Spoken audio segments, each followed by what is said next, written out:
asked them, do you want these projects? And they said yes. If they say no, we will not go. And it's going to affect so buildings, structures, and all structures that will be affected will be compensated, whether you have title or you don't have anything. But it is the owner that will be compensated, not the tenants. If you buy from the state government, say for LSDPC, for example,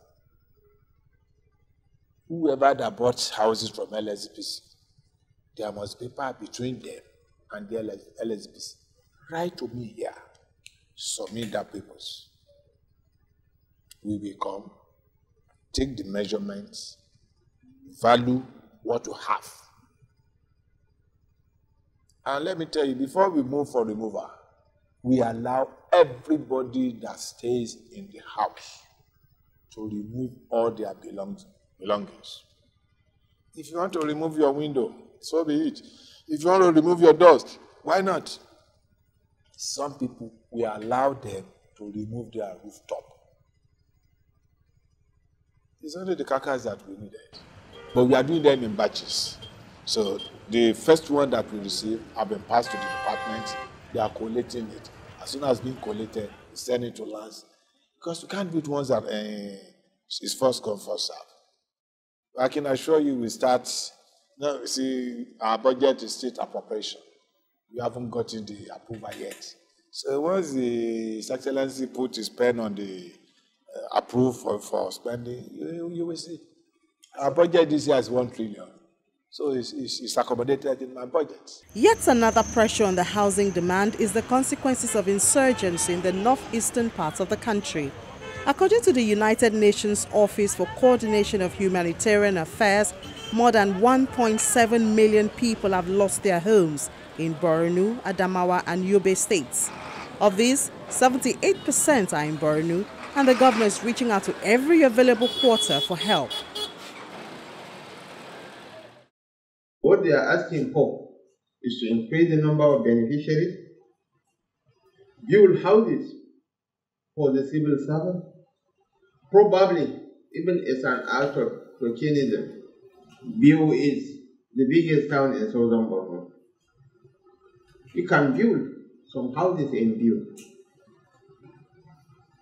some houses in Mongono.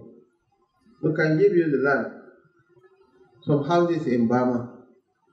These are the 3 major urban centers in the 3 senatorial zones of the state. We had built some estates here in Borno State that was taken over by Boko Haram crisis during the crisis. They took over the estate.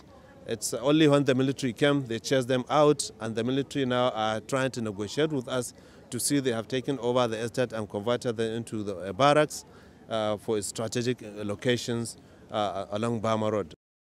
These are the cases that were topmost on the mind of the minister in charge of housing, Babatunde Fashola, when he promised that he plans to construct 40 blocks of 12 flats per block in each state of the country. He, however, asked that states have to make available 10 hectares of land for the project. But obviously, this alone will not eradicate the issue of insufficient housing, and so the governors have taken up projects of their own, all based on calculations of their needs and customized strategies. According to 2006 census figures, Kwara State, with a population of about 3.5 million, has 486,000 households, with an estimated 6 people per household. Therefore, Kwara State has a deficit of about 584,000 affordable housing units. This deficit not only demonstrates how serious the housing situation is, it also underlines the need for partnership with the private sector, as government alone cannot fill the housing gap on its own. Taking it beyond the plans, governors such as that of Kaduna State participate personally in the projects. See, our goal over the next 4 years is to build at least 20,000 housing units in our urban areas, to reduce the pressure and housing deficit in our state.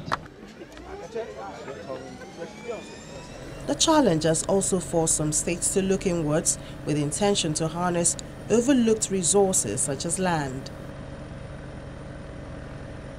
If we embark vigorously on utilization of the lands that we have and properly title them, survey them, plan them, in line with the master plan already done by the state through NIGES, we should be able to access tremendous amount of revenue.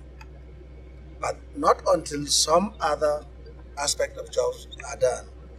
That is why we have taken this aerial survey of all the areas that are available for this purpose.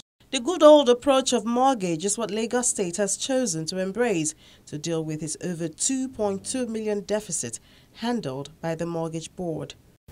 Lagos Mortgage Board is a board that oversees the pre-qualification and qualification of applicants.